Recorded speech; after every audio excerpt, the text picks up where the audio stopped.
Thank you, everybody, for stopping in to another episode. We want to extend our appreciation to all those who have subscribed.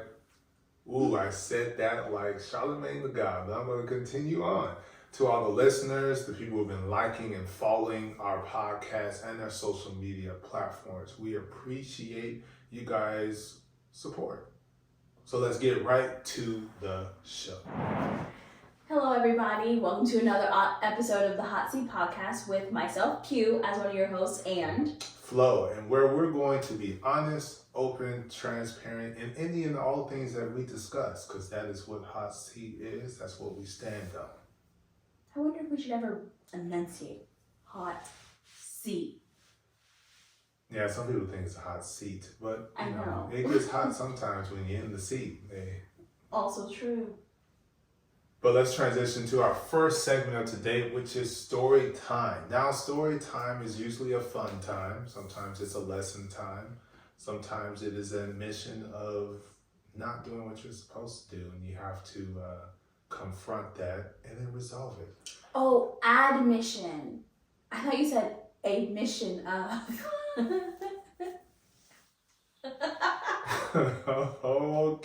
Okay. So my story time is actually intriguing. I think it's kind of funny because when you bring a child into the world, there are certain things that you look forward to doing.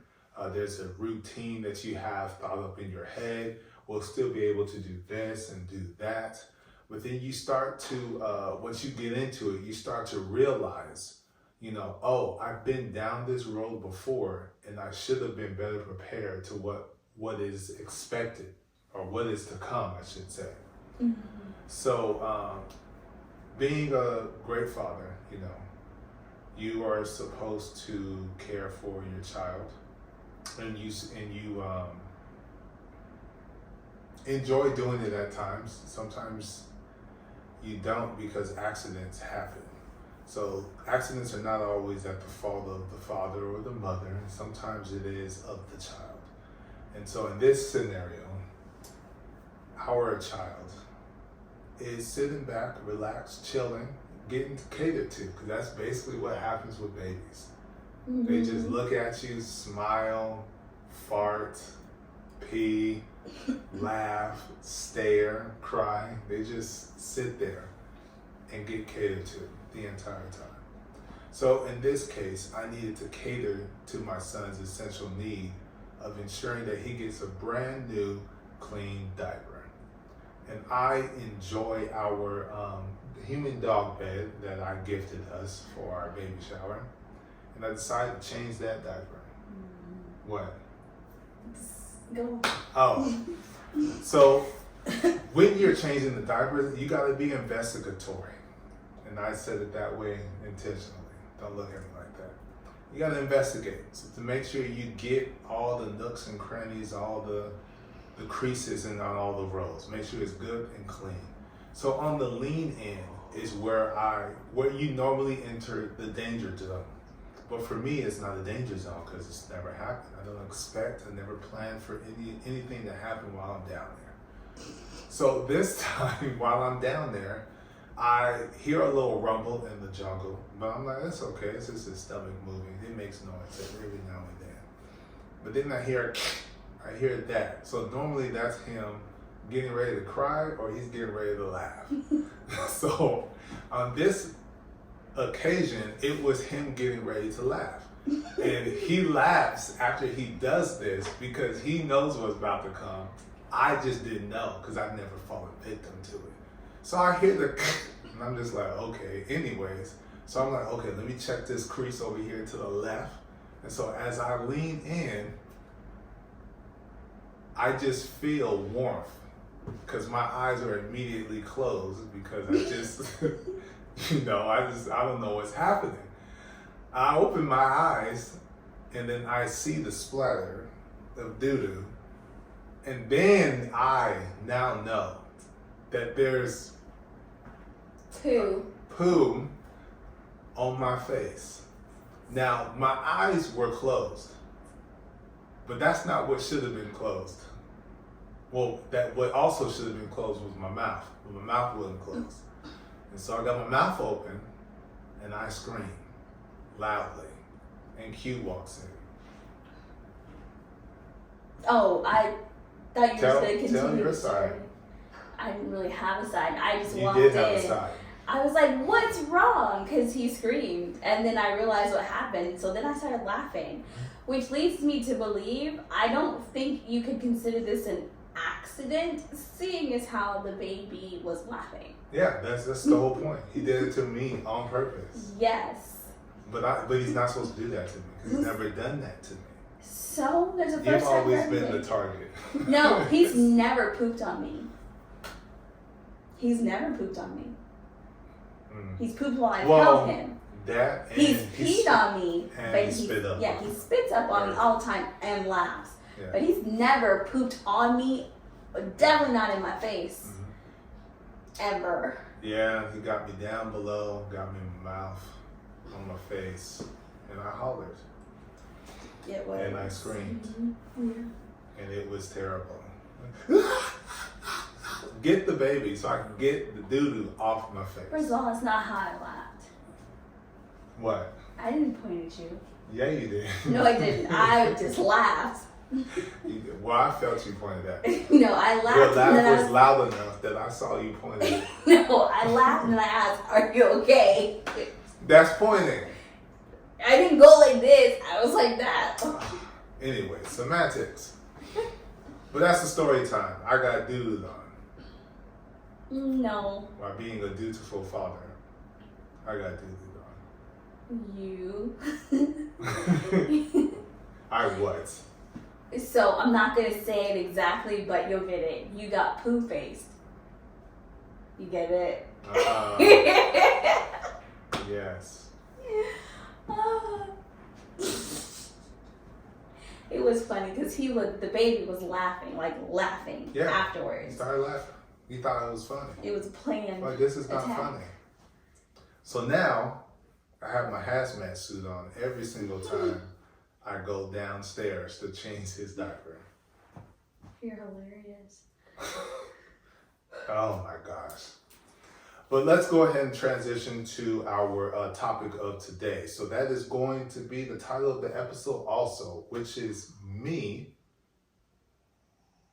is less than we. We is greater than the me. And so what we want to do is we want to break down the difference so that way we can explain and elaborate on how we is greater than me. I would just like to say that we will share a difference of opinion on certain things. That's all I wanted to say. Okay. Let's go ahead and get to the me definition. The we me. The me definition from my point of view. If that was WEE, it'd be like little me. Hilarious. It's a wee me, but not the whole me. Oh, that would be the baby. Hilarious. Hilarious. But okay, so when it comes to me, so me, for me, has a hint of selfishness mixed in there. From my personal experience, there is a individualistic perspective on things because you're focused on what it is that you need to obtain, what you are trying to achieve, what you're trying to do throughout your day.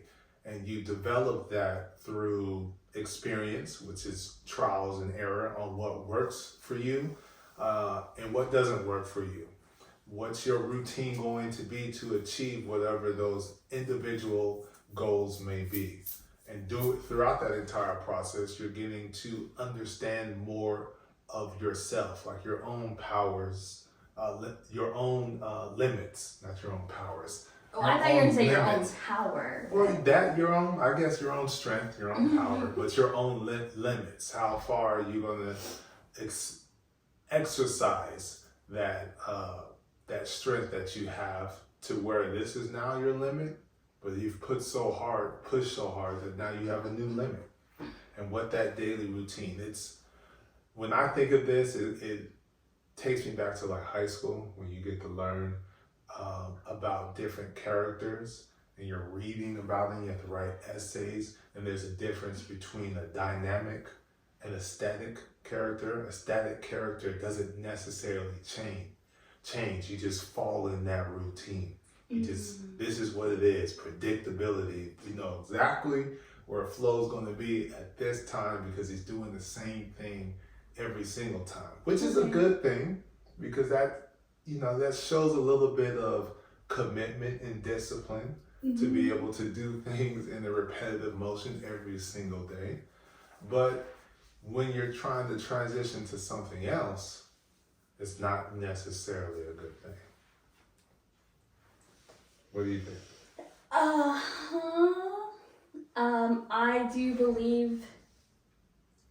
I do not believe that the me entity or the self entity is selfish in most cases.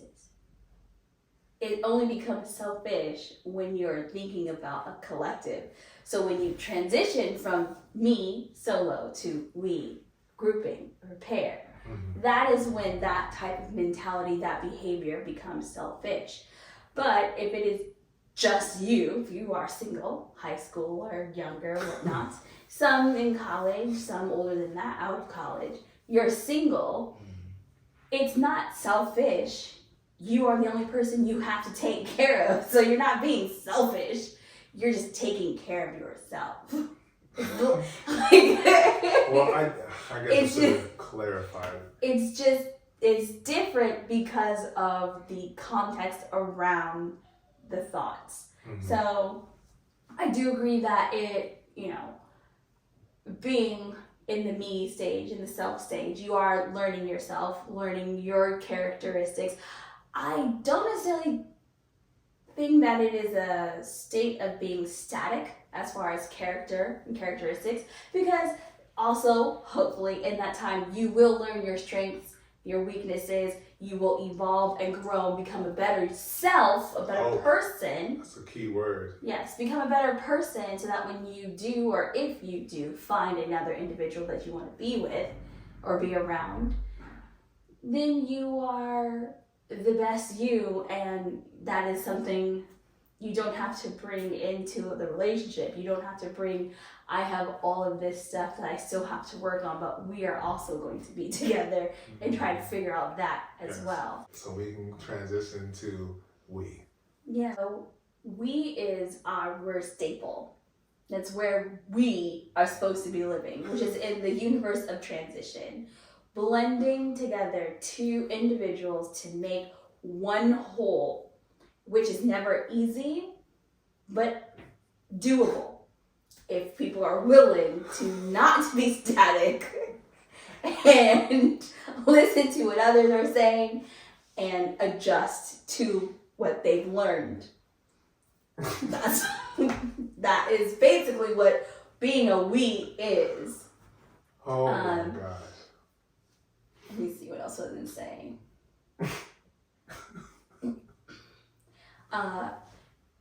Because hopefully you've taken the time to know who you are as an individual, what your strengths are, what your weaknesses are, your counterpart will not necessarily be the opposite exactly, but they will be stronger in those areas where you are weaker.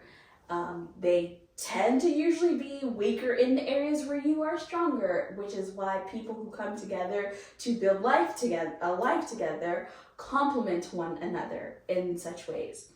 That's why they say two halves of the same whole. So with that being said, what was I going to say?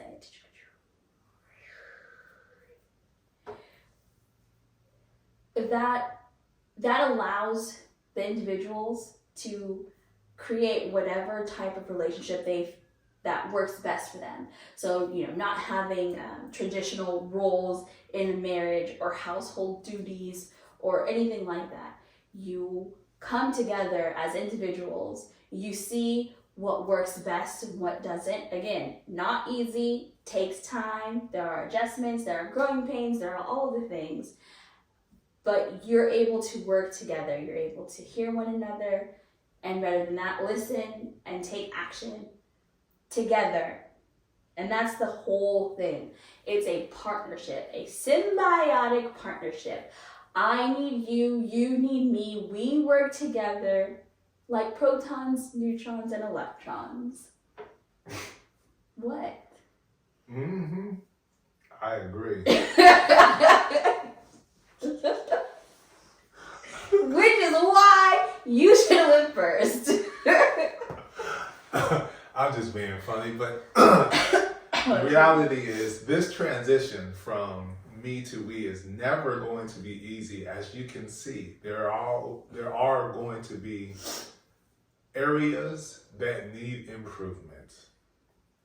So as you guys got to witness one of mine, and I'm going to say this, it might seem like I'm a hypocrite, but it's true. I'm learning. Have to be more of a dynamic individual, being able to adjust and change your ideology, your sometimes how you're going to achieve your goals in life, because now there's a we involved. You got to take that time to be the individual that the person that you're joining with and creating this we needs, so that way there's success. And we talk about it all the time, which is what this podcast stands on, which is honest, open, transparent communication. You're going to need that in order to build that trust in we. Because again, without trust, there is no us. It's just TRT, and what is that? So we want to be, well, I don't trick. But either way, that is essential and that's important. It's building that trust. When you're transitioning over, you should be communicating, exposing whatever those weaknesses are that you talked about, because the strengths are going to be recognized during the dating process, seeing the compatibility, how we can make this work, building the emotional connection between you two. And also, while you're doing that, building the trust, you got to unlearn your individualistic perspective to a certain degree.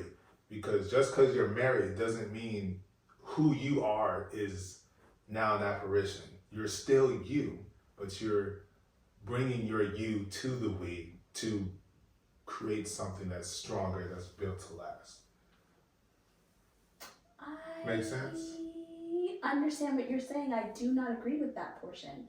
I What? do not believe you have to unlearn your individualistic perspectives, because that is who you are. Now, you may compromise on certain things because you are no longer just you. Mm-hmm. There's somebody else there. But that doesn't mean that you unlearn everything, because then you won't know who you are. Yeah. But I didn't say everything. I said some things. Let me give an unlearn example. to a degree. Yeah, to a degree. So let me give an example based on real life experience. I can no longer raise Yvonne in the way that I want to raise Yvonne. I can't do that. My idea, my path on raising this child, I can't do that anymore, because there's a we. I have someone here to help me.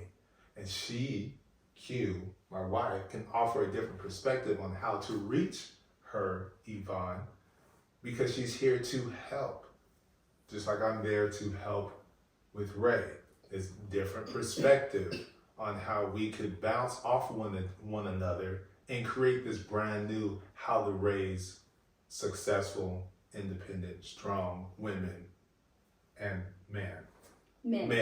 Ooh, jeez, gotta get used to it. Men. Mm-hmm. So that's what I mean. So you can't be like, oh, this is my way, this is the way, the path I set for Yvonne. She's running down this. You're not going to get in the way of it. Like, no, it's not that. So unlearning some of those things. Which is actually compromising, because you didn't unlearn it, but you did compromise on, okay, you do things different. That's different thought. I didn't think about that. And then you make a choice. Am I going to include that, or am I going to ignore you like you're a wall? Compromise. Touche. Yeah. Point taken. Thank you. But my other point with creating the we would be, what was I going to say? Oh, knowing your position. So knowing your role within the relationship. That's done through constant learning and communication, because you're going to stumble along the way. So struggle for me is making sure that there is physically prepared food, as in me cooking. I would say physically prepared food. How else do you prepare food? So it's hilarious. Because if the kids need to be fed or whatever the case may be, I don't feel like cooking. I'm just gonna eat the bullet, and we're just gonna get something to eat. Bite the bullet. Bite the bullet. What did I say? I know you're gonna eat, but you're not gonna eat the bullet. You're gonna bite. The bullet. I must be hungry. I'll eat the bullet. I'm not hungry. Give me that leg. Anyways, that's what I'll do. But yeah, we got chicken probably thawed out, had it prepped, ready to go, and I'm like, I don't feel like doing this. Let me go ahead and just get something to eat. But that's not our plan. That's not our goal. Our goal is to cook the food that's in the house, which is going to automatically, well, it doesn't change the bill as far as financially is concerned, but it does limit the amount of trash that ends up piling up that needs to be taken out. And it also decreases the amount of funds that you have in your account when you got food here to cook, but you went out to eat. So knowing your role, knowing the position that you need to play based on the circumstance and situation your relationship or marriage is in. So that would be like really knowing your role and then actually doing it. Yeah, I'm saying, no, knowledge is awesome, but some things that you're knowledgeable about require action, which is even better. Yeah, the application. And I must say, when certain situations, when I'm on a pretty good run, the relationship tends to flow a lot easier when there's a lot of application being done. That's so crazy. I don't understand how you would even come up with that relationship between you applying knowledge that you've learned that is beneficial for you and the family. Yeah. And then things being better. That's wow. I know. It's just, I'm learning this. This is a revelation. It's like an epiphany. Which leads me to, so why won't you just do it every day? It should be easy then. Well, the difficulty is in being stubborn. I'm just going to say that. Because I can't put the onus and blame on anyone else. But there's a level of traditional description. Traditional? I was going to say descriptors, but I'm like descriptions? Roles? Ideology. I didn't know which word I wanted to go with. So you just decided to shorten the word instead? No, traditional description. I heard you wanted to say something, but I was like, stop talking so she can speak. So I guess I was that robot that is slowly losing its power. Descript. So go ahead.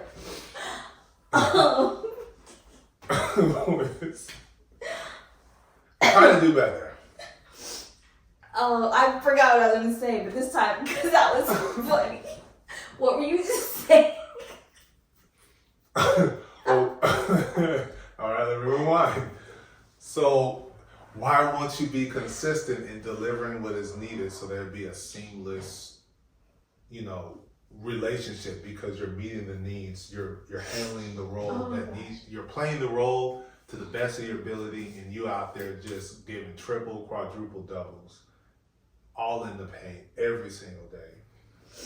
And I was leading towards, breaking the traditional roles, responsibilities, and ideologies that is not entirely on how you were raised, because at some point there's a realization that, okay, I'm choosing to lead this direction rather than lean this direction. That's interesting. To that point, that sounds so familiar, like somebody brought that up to you recently. I did. That they heard that I did. from something. Yeah, I did hear that. Yeah. I said it a couple of weeks ago. Oh. Yeah, and I was like, oh, lean back on the own understanding. No, I was playing. Exactly. I do remember what I was going to say. I was going to say that the reason you, not necessarily you, but the general you, people, population, human beings. What you mean, you people? Anyways, do not do the things you know you're supposed to do consistently would be the selfish aspect of the me thought process. And that's why I say me when you're single is not selfish. It's just taking care of yourself. But when you are with someone, having that me mentality is selfish. I know that we talked about, making chicken and this, that, and the other. And I know that you set the chicken out so it can be made because you were going to work. I just got food, though. I picked it up because I didn't want to cook. That's the selfish. We still ate, though. Which, yes, but that is not the point. I know. But so that's what I was going to say. It's just that in those instances, the reason behind that is selfishness. Mm-hmm. That's where I believe. Mm-hmm. Somebody else might have a different opinion. You may have a different opinion. But I believe in those instances, that is when you are thinking of yourself and being selfish rather than the collective we. And especially when you are not just a pair, but you are a pair who have counterparts, in our instance, 4 children, that you're thinking about, I don't want to, so I'm not going to. Yes. So that's where selfishness comes into play. I agree. But I believe, getting back to the traditional conversation. Hold on. I did want to say, I found it interesting how you put knowing your role.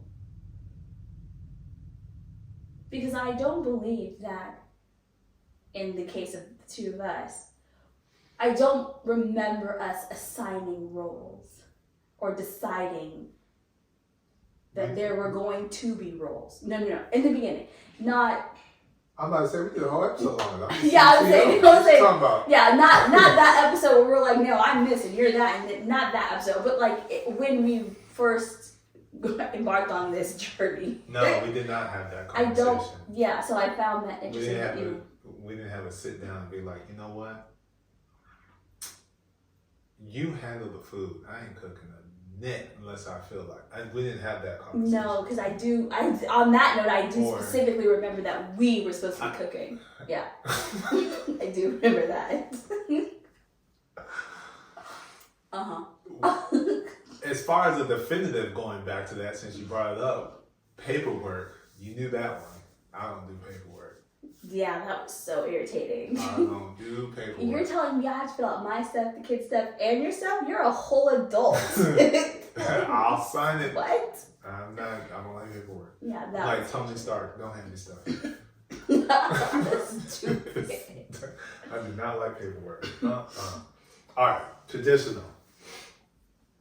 I think I'm gonna make this general. Even though we can apply a little bit of race to the equation, I'm just gonna take it all the way out. Let me be general. Okay. I think we as in men, talking about men, have somewhat confused our thought process on marriage in comparison to the time that we live in. So we either brought up, saw, witnessed, or trained, coached, whatever, saw a lot of the traditional ideology. A lot of what would be considered traditional. Yes. So that would be the man provides, protects, he goes out, does what he needs to do, comes back home, and basically all he needs to do is eat, relax, maybe have fun with the kids, you know, smash at night, go to bed, and do it all over again. Oh, and while you're gone, mom is taking care of the kids, getting the schoolwork done, taking them to school, maybe taking them to the soccer games or baseball games, football, basketball, whatever. Comes back, makes sure the kids' lunch is done for the next day, cooks dinner, cleans the house, does the laundry, all of that stuff. I think we, for some reason, as men, try to stick to that so much, and I think it's slightly embarrassing because considering my age and the times in which they were doing that was so far ago. Mm-hmm. Why in the world are we still trying to get to that point? The economy's different. What men and women are able to do, it has completely changed. Like, it doesn't even apply anymore. It is literally obsolete. It's bad coding. Throw it away, discard it, put it in the trash box, and then when you open the trash box, delete it again. And then when you're done with that, go to the hard drive, erase it. And then once you erase that hard drive, take it out, throw it in the trash, burn it, and put a new hard drive in that's updated to the version 2024. Agreed. Because I sometimes have that issue, or like, she needs to cook. But no, that's not what we talked about. Agreed. Why does she clean her side of the counter? My side of the counter clean? That's stupid. Clean the whole damn counter. What the hell? Why would you have and then leave the rest? What sense does that make? And then you said, do we do half work? Huh, kids? No. We do 100%. We don't get F's. Meanwhile, upstairs, half the bathroom counter is clean. The other side, you can see the line difference. Like, come on. It ain't that bad, y'all. But I'm just being not figurative. It ain't that dirty. Yeah. Like, you could tell it went from this dark to that. It ain't that bad, but it's just like, come on, man. What is wrong with you? So yeah, there's a struggle, which is why I'm emphasizing the word dynamic. Got to change. You gotta change, because each year we change it. So you got to evolve. You gotta evolve, and by doing that, that's supporting each other. I agree with all of that. I agree 100%. It makes no sense. I agree. We are in the year 2024. I am not the only person who knows how to cook, nor am I the only person who should be cooking. Because, again, that we definitely did not agree on. No. I'm not the only person who is parenting children, or at least I shouldn't be. Like, yes. Oh. Yes, I agree. And you know what makes me worse? I was raised on how to cook, how to clean. How am I all of a sudden going to be like, doing that? What was the point of my parents taking the time out to teach if I'm not going to, keyword, apply? Maybe you need to meditate and figure it out. I need to listen to Man in the Mirror. Good Lord, have mercy. Got to do better. Got to do better. I do think that it is, so I do think it's interesting that not only that you've acknowledged that you've noticed all of these things and that you've called yourself trash for doing the things that you've noticed, and I'm assuming somewhere in your body, your brain, your heart, you decided to change that behavior. I think it is interesting that all of those things have occurred at some point, culminating in this moment. It is culminating in this moment. That's what I'm saying. It's culminated in this moment. And I have decided in this year to enforce me in our we atmosphere. Not that I am not going to clean, I am not going to cook, I'm not going to be stopping and just letting all the things go that I do, but I am absolutely going to pull back a little bit and focus more on myself. That's good. I love that for you. You sure? Because that means that someone's going to have to pick up the slack. Hey, the thoughts in my head is like, that's like you cleaning like the toilet door, but you ain't gonna clean the lid. Yeah, the lid, but you ain't gonna clean the bowl out. Oh, that's what Achilles does. Actually, no. He does it in reverse. He cleans the bowl part because we have the little Clorox cleaners, but he won't actually clean like the seat. That's like me vacuuming my side of the room and not the whole room. All of this is just coming to my head right now. It doesn't make any sense. None. No. Wow, revelation right here in this podcast. Well, that leads me to the question. No, that leads me to the thought that we is greater than me. And this, hopefully, is an example as to why. Because I probably would not have had this revelation had there not been a we. I can see that too. And revelations are good for self-growth, self-improvement, self-development, and motivation to continue to do the things that make the relationship flow a lot easier, more seamless. They say you catch more bees with honey. The honey would be you doing the things you know you're supposed to be doing consistently. Yeah, the honey-do list. Yes. Exactly. Focus on that. Wow.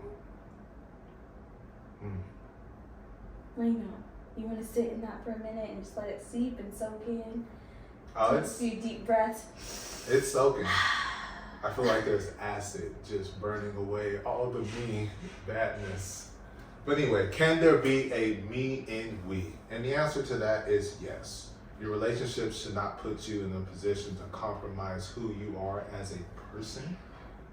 It should put you in a position to improve who you are as a person, to help you achieve the things that you set out in life. Because again, it isn't a submissive type relationship. There isn't a subordinative type of relationship. It's a partnership.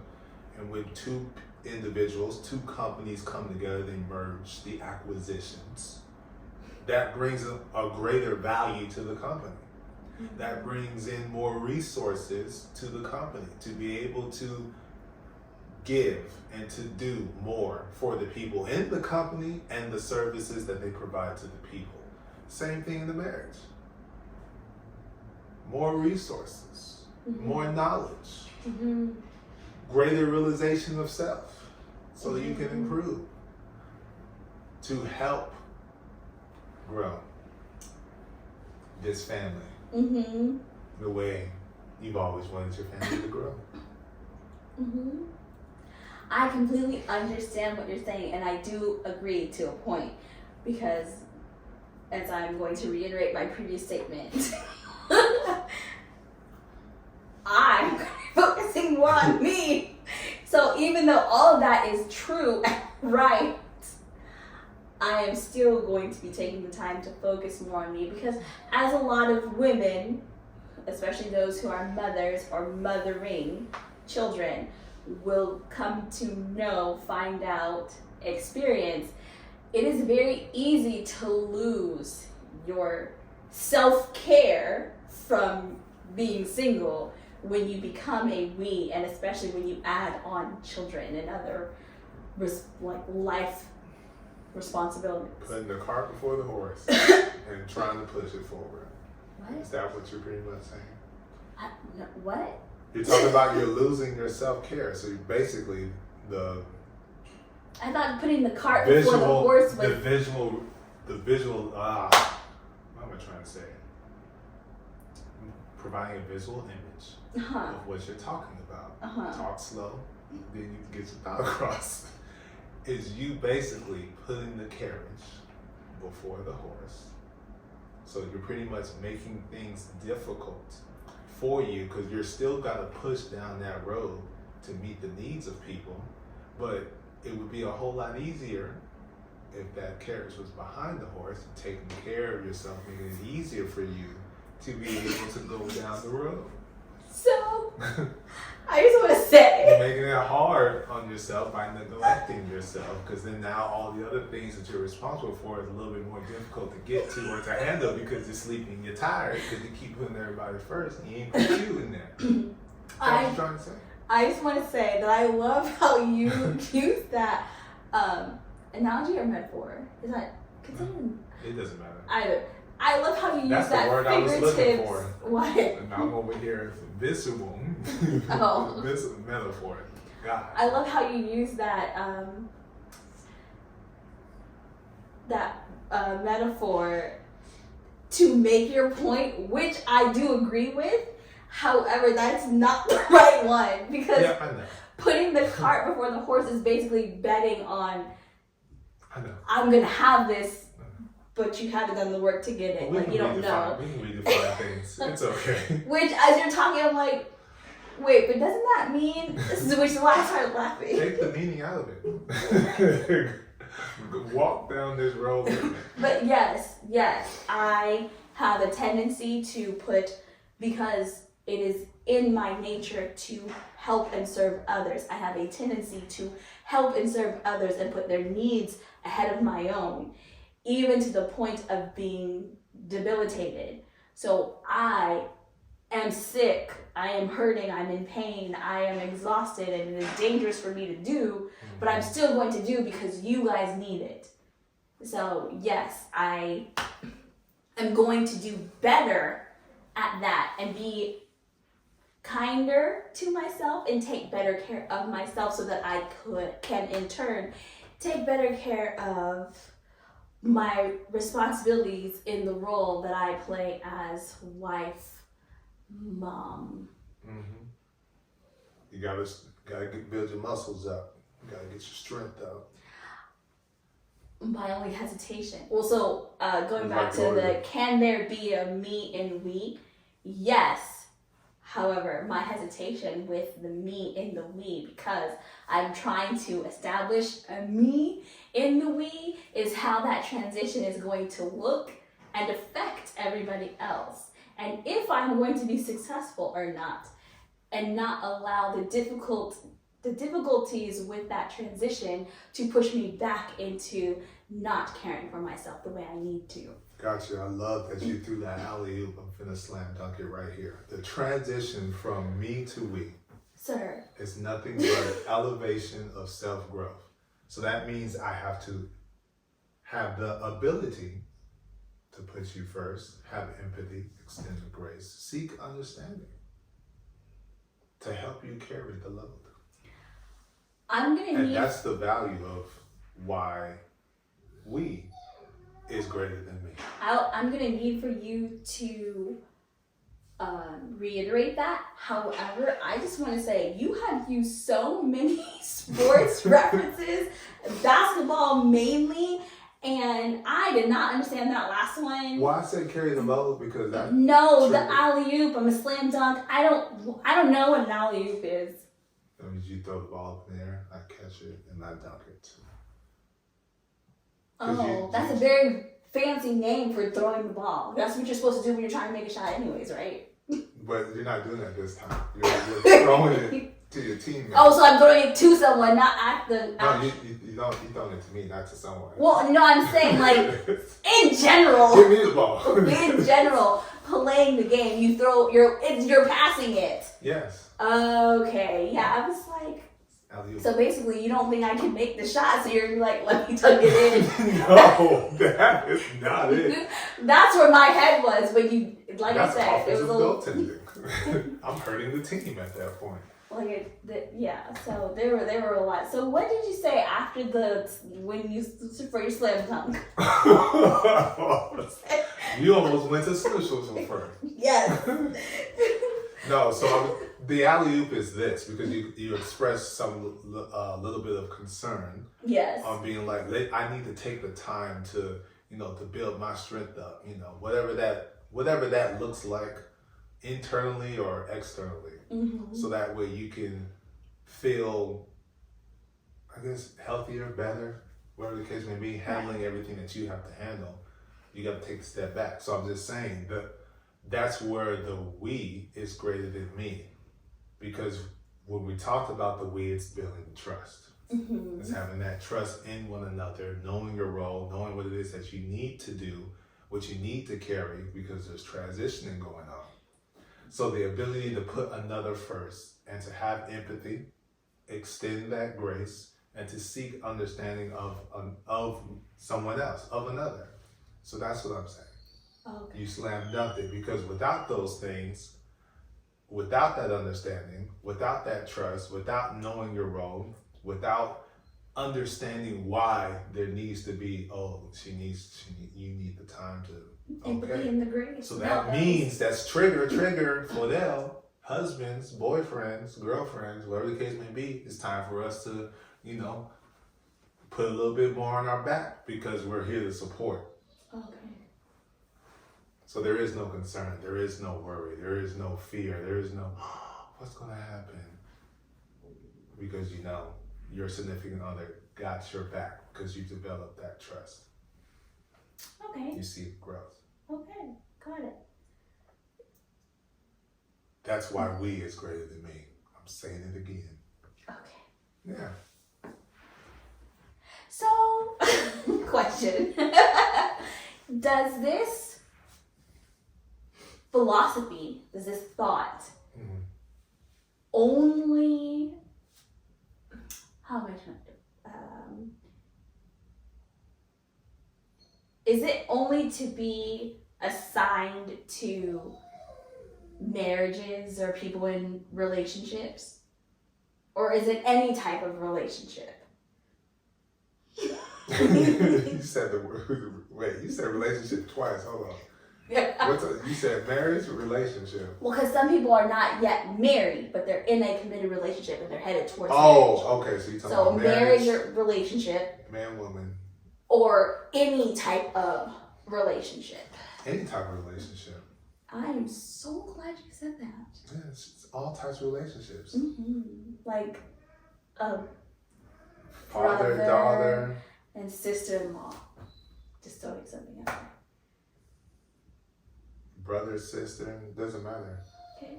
All types. All types of relationships. Okay. But we're going to get to the whining, dramatic, whiny baby dog named Hades. Yes, because he hears us, but he doesn't see us, and he's in his room, and it's just not fair. No, I need to be next to mommy.